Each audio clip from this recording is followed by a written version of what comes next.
दुनिया के भिन्न भिन्न देशों से आए हुए प्रतिनिधि बंधु,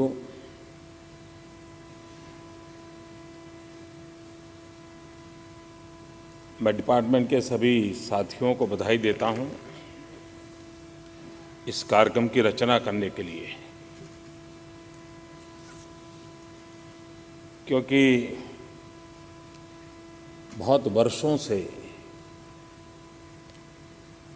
हम एक बात सुनते आए हैं और उसका हमारे मन पर प्रभाव भी बहुत रहा है। हर जगह पर हम सुनते थे एक शब्द, ब्रेन ड्रेन, और आलोचना भी होती रहती थी कि ये देश का क्या होगा, ब्रेन ड्रेन, ऐसी आलोचना होती थी। और आज से 15-20 साल पहले शायद यहाँ बैठे हुए बहुत सारे लोगों ने ये चिंता व्यक्त की होगी। वो एक माइंडसेट था हमारा, लेकिन आज ब्रेन ड्रेन से ब्रेन गेन तक की हमारी यात्रा है ये। और अब ब्रेन ड्रेन से बाहर निकल करके, उस सोच से बाहर निकल के ब्रेन गेन के लिए हमारी क्या स्ट्रेटजी होनी चाहिए, उसको हमने सोचना चाहिए। और इसलिए कोशिश ये है कि अब वो हम लोगों ने चिंता करने की ज़रूरत नहीं है कि 5-50 लोग दुनिया में पहुंचेंगे तो यहाँ खाली हो जाएगा। ये बहुरत्ना वसुंधरा है, कोई कमी पड़ने वाली नहीं है, टैलेंटेड मैन पावर की कभी कमी पड़ने वाली नहीं है। दूसरी बात है, भारत ने अपनी शक्ति और सामर्थ्य का लेखा जोखा लेना चाहिए, और वो भी ग्लोबल पर्सपेक्टिव में लेना चाहिए। और आज अगर ग्लोबल पर्सपेक्टिव में देखें तो भारत की सबसे बड़ी शक्ति है भारत का ह्यूमन रिसोर्स, हमारा मैन पावर। ये हमारी सबसे बड़ी ताकत है। और अगर ये हमारी सबसे बड़ी संपत्ति है तो हमारे विकास की यात्रा के केंद्र बिंदु में इस विचार को प्राथमिकता देनी चाहिए कि जिस देश के पास 65% पॉपुलेशन 35 से नीचे हो, और आने वाले दिनों में ये एवरेज और कम होने वाली है, भारत आने वाले दिनों में अधिक युवा होने वाला है। अगर ये हमारी संपत्ति है तो उस संपत्ति को ध्यान में रख करके हमारी विकास यात्रा के मॉडल को हमने तैयार करना चाहिए। और अगर उसको तैयार करना है तो हमने ग्लोबली भी देखना चाहिए कि दुनिया की क्या स्थिति है, कितना ही डेवलपमेंट किया होगा, टेक्नोलॉजी की नई नई ऊंचाइयों को पार की होगी, उसके बाद भी विश्व का बहुतेक हिस्सा ऐसा होगा आने वाले दिनों में जो मैन पावर के बिना एक प्रकार से हैंडीकैप हो सकता है। अभी जैसे त्रेहान जी बता रहे थे कि अगर हम सपोर्ट सिस्टम खड़ी ना करें तो दुनिया के कई देशों का हेल्थ सेक्टर ही कोलैप्स कर जाएगा। कहने का तात्पर्य यह है कि हम लोगों के पास ये सामर्थ्य है। अब इसको साइंटिफिक ढंग से हम आगे कैसे बढ़ाएं?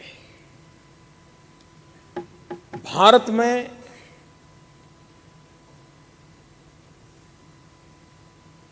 व्यक्तिगत संबंधों के कारण कोई मिडिल ईस्ट में चले गए होंगे, वहाँ कोई मजदूरी की शुरू की होगी, कोई 5 लोग पहले गए होंगे, फिर 50 को ले गए होंगे, फिर एक जिले के ज़्यादा लोग उसी देश में चले जाते होंगे, वो परंपरा चली होगी।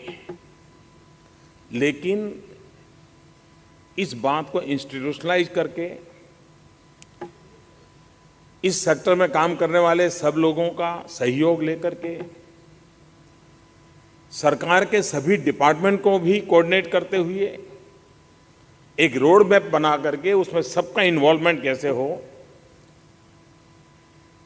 हमारा डेस्टिनेशन क्या हो, हमारे वे एंड मीन्स क्या हो, इन सारे विषयों में जब तक हम वैज्ञानिक तरीके से आगे नहीं बढ़ेंगे, एक परफेक्ट मैकेनिज्म खड़ा नहीं करेंगे, तो इतनी बड़ी संपदा होने के बावजूद भी उधर लोग वर्कफोर्स के लिए तरसते होंगे और इधर हम काम न देने के कारण तक परेशान रहते होंगे।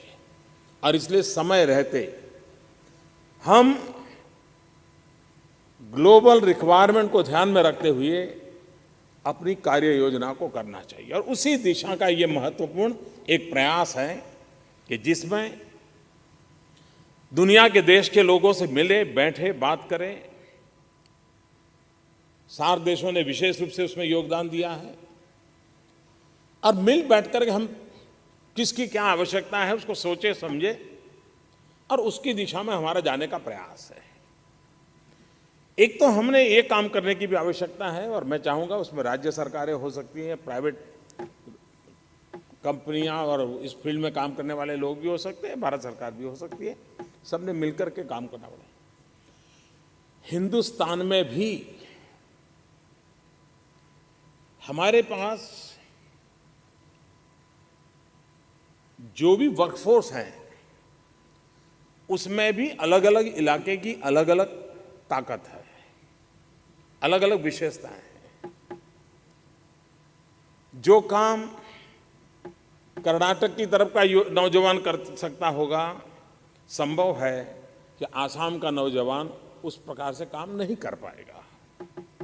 लेकिन जो काम आसाम का नौजवान कर पाएगा वो शायद कर्नाटक का नहीं कर पाएगा। तो भारत इतना विशाल है कि हमारे यहाँ जो मानव संपदा है उसकी शक्तियों में भी अनेक विविधताएं भरी पड़ी हुई है। हमारा काम होगा कि हम इस प्रकार के शक्तियों का मैपिंग करें। अब देखा होगा हमने स्पोर्ट्स, हमें मालूम है कि कुछ ही इलाके से स्पोर्ट्समैन मिलते हैं, हमें सब जगह से नहीं मिलते हैं। इसका मतलब ये नहीं हर जगह पे खेल नहीं चल रहा है, स्कूल में तो खेल तो हर कोई खेलता है। तो एक भूभाग की विशेषता बनी होती है। आप देखे होंगे मैथमेटिक्स में अच्छे स्टूडेंट कुछ ही इलाके होंगे जहां से बेस्ट क्वालिटी मैथमेटिक्स स्टूडेंट मिलते होंगे, तो एक ट्रेडिशन डेवलप हुई होगी। हमने हमारे पास जो ये मानव संपदा है, उस मानव संपदा का किस भूभाग में किस प्रकार का स्वभाव है, जरूरी नहीं एक प्रकार का होगा, अनेक प्रकार का होगा, उसमें प्रायोरिटी हम तय करें, फिर फोकस वहीं करना चाहिए। ये जरूरी नहीं है कि हर प्रकार की टैलेंट, हर प्रकार की स्किल हिंदुस्तान के हर कोने में डेवलप हो, आवश्यक नहीं है। मान लीजिए हमने एक स्टेट को 2 स्किल के लिए बहुत महत्वपूर्ण माना और उसी को सेंटर फॉर एक्सीलेंस खड़ा किया और हिंदुस्तान भर में जिसको उसमें रुचि हो उनको वहां ले गए और वहां जो लोग तैयार हो उनको दुनिया में जहां जरूर है वहां एक्सपोर्ट किया, तो आप देखिए कि हम इतना क्वालिटेटिव अपना काम को इंप्रूव कर सकते हैं। और इसलिए एक महत्वपूर्ण काम है हमारा अपना मैपिंग। दूसरा महत्वपूर्ण काम है ह्यूमन रिसोर्स डेवलपमेंट। जब तक हम हमारे मैन पावर को तैयार नहीं करते, मान लीजिए हमारे कारपेंटर है, इस कारपेंटर को यूएई में काम मिल रहा है।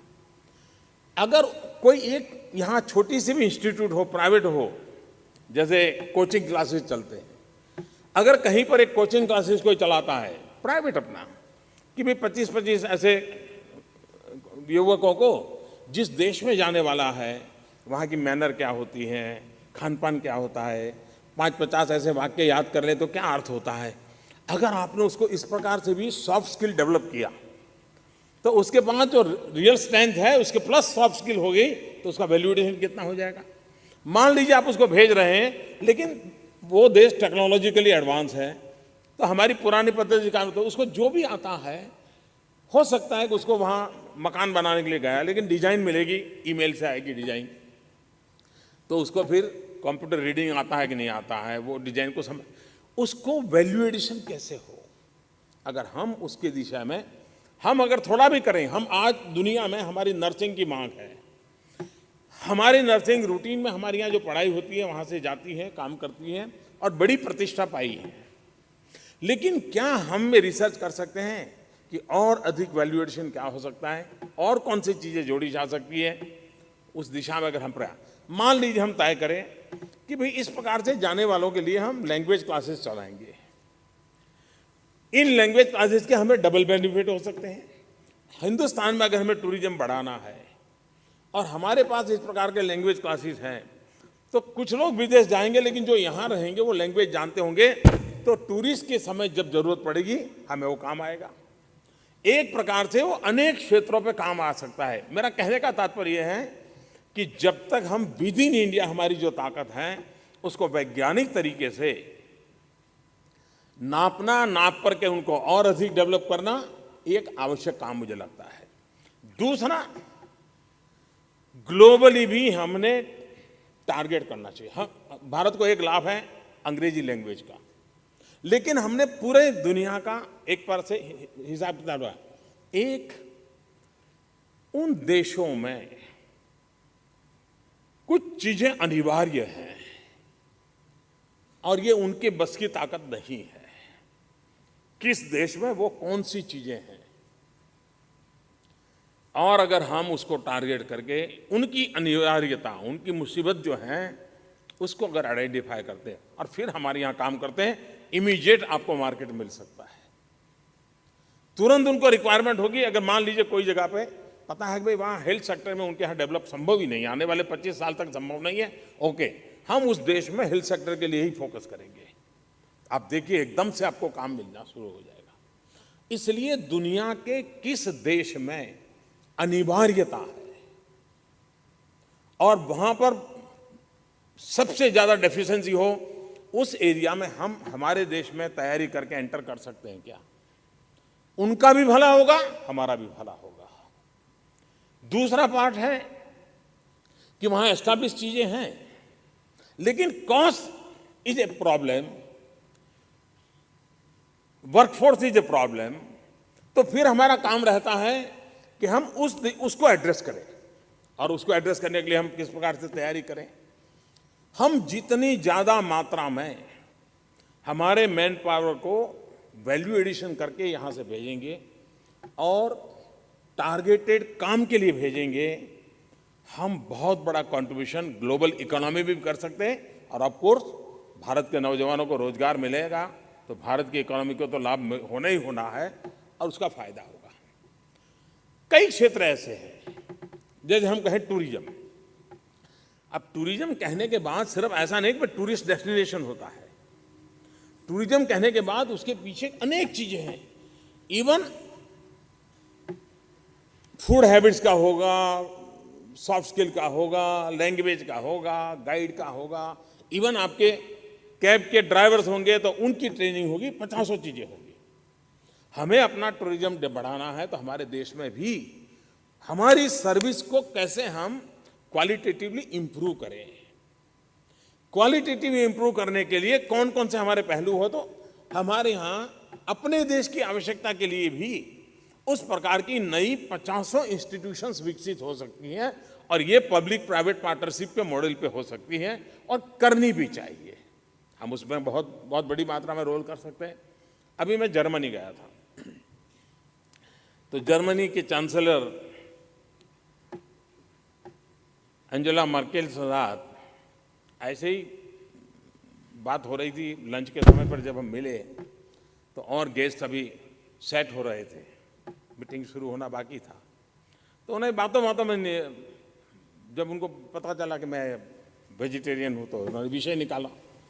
उन्होंने कहा कि मैं खुद इंडियन कढ़ी बनाती हूँ। बोले मैं सीखी हूँ, लेकिन फिर भी मुझे अभी परफेक्ट नहीं आती है और कभी कभी इंग्रेडिएंट्स के संबंध में मुझे प्रॉब्लम रहता है। ये जब मैंने सुना तो तुरंत मुझे मेरे देश के सर्विस सेक्टर की तरफ ध्यान गया।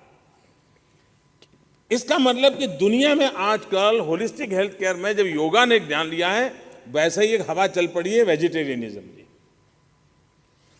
लेकिन उनको मालूम नहीं है कि वेजिटेरियन में भी इतना डेवलपमेंट हो चुका है। क्या हम इस दिशा में सर्विस देने का तय करें? हमारी जितनी यहाँ बड़ी बड़ी होटल वाले हैं, वे अगर दुनिया के लोगों को इस प्रकार से सिखाने का काम करें, स्पेशल क्लासेस करें, इवन टूरिस्टों के लिए भी पैकेज बनाए, 3 दिवस कुकिंग क्लास, 3 दिवस फील्ड विजिट, आप देखिए सर्विस के कितने पहलू हो सकते हैं, कितने प्रकार से उसको पढ़ाया जा सकता है, हम कितने नए इनोवेटिव हैं, क्योंकि हमारे पास विपुल मात्रा में मानव संपदा है और कुछ चीजें ऐसी हैं कि हम उस सेवाओं को दें ताकि हमारी अपनी प्रोडक्ट भी साथ साथ चली जाए। कभी कभार ऐसा होता है कि भाई आप ये लेंगे तो साथ में ये मिलेगा, तो साथ में ये भी जोड़ा जा सकता है।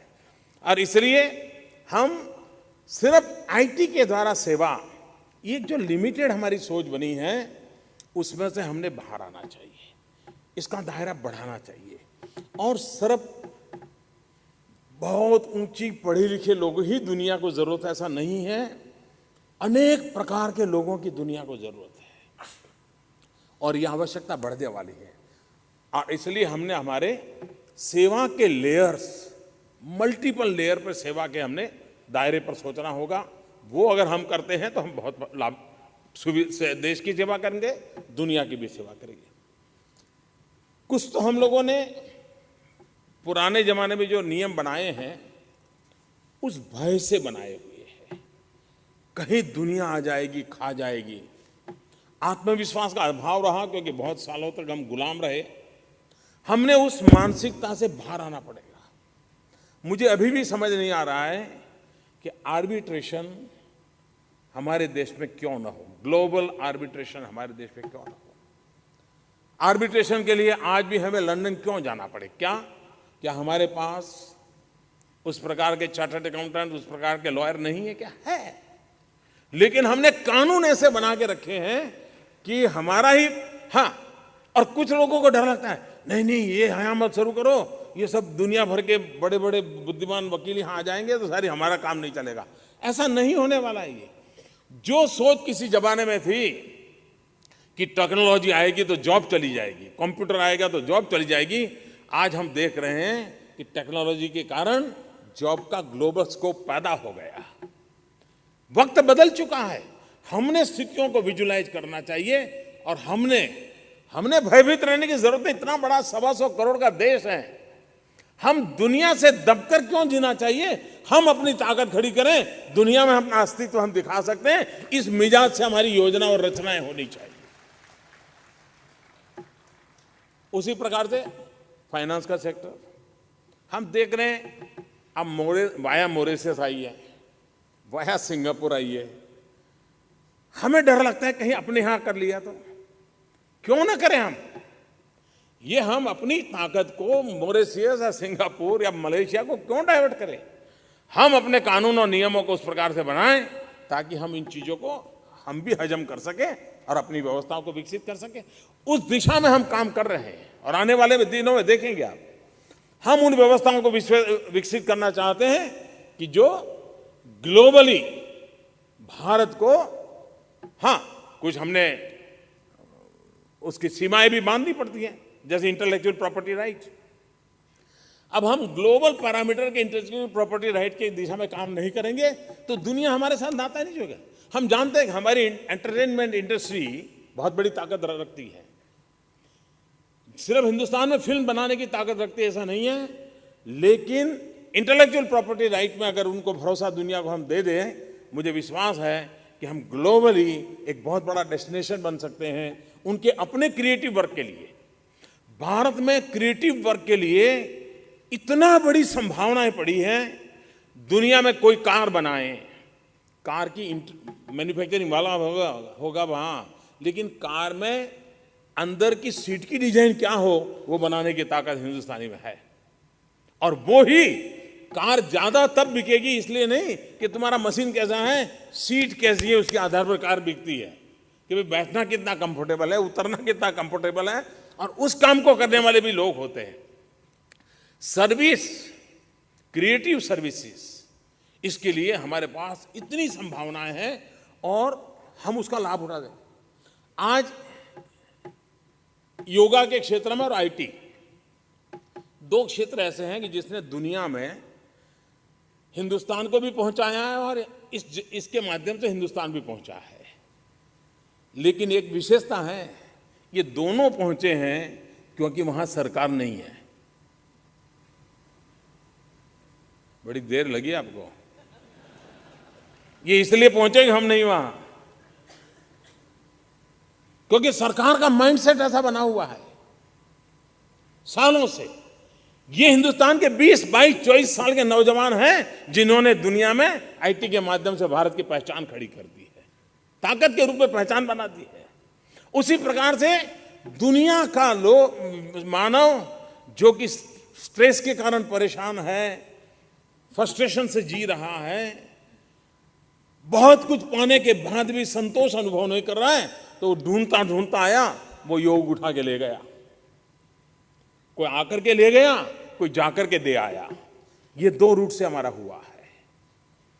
हम इसको और अधिक साइंटिफिक बना करके एक बहुत ही यानी भारत की अपनी सोच के रूप में हम ऐसे किन-किन क्षेत्रों में, मान लीजिए संगीत, दुनिया को मैं बताता हूं कि हम संगीत के माध्यम से बहुत कुछ दे सकते हैं। दुनिया को अभी तक वो भी पता नहीं है कि तन डुले इसलिए संगीत होता है कि मन डुले इसके लिए संगीत होना चाहिए।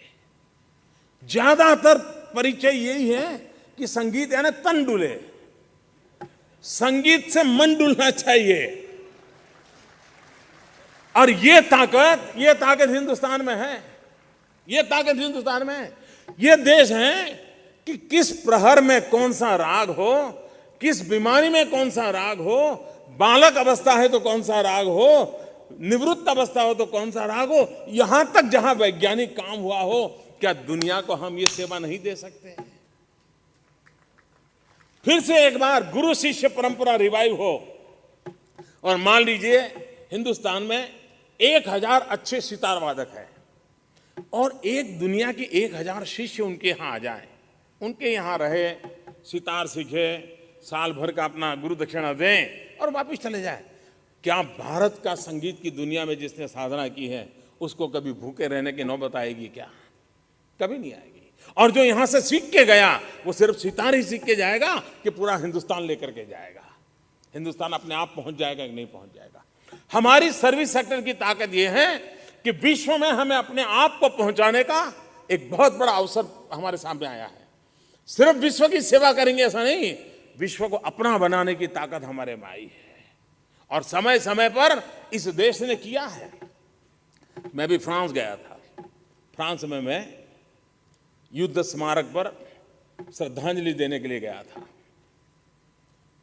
प्रथम विश्व युद्ध की शताब्दी हुई। सेवा कैसी हमारे लोग कर सकते, इसका एक उत्तम उदाहरण है। 100 साल हो गया।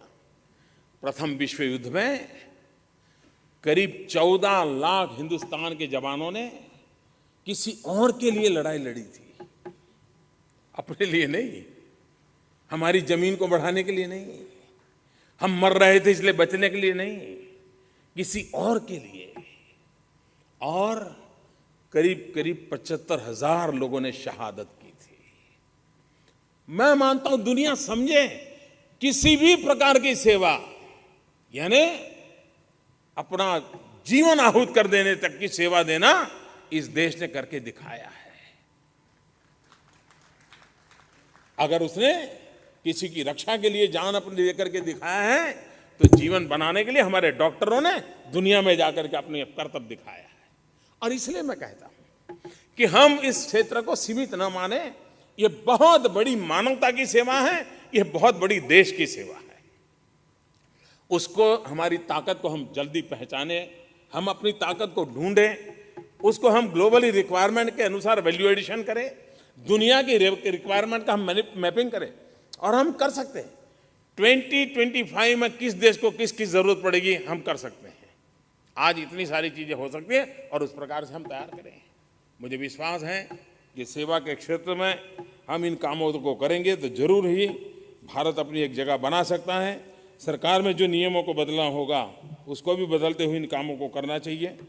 मैं फिर एक बार सबने मिलकर के इस बात को आगे बढ़ाई है और भी इसको बल दिया जाए।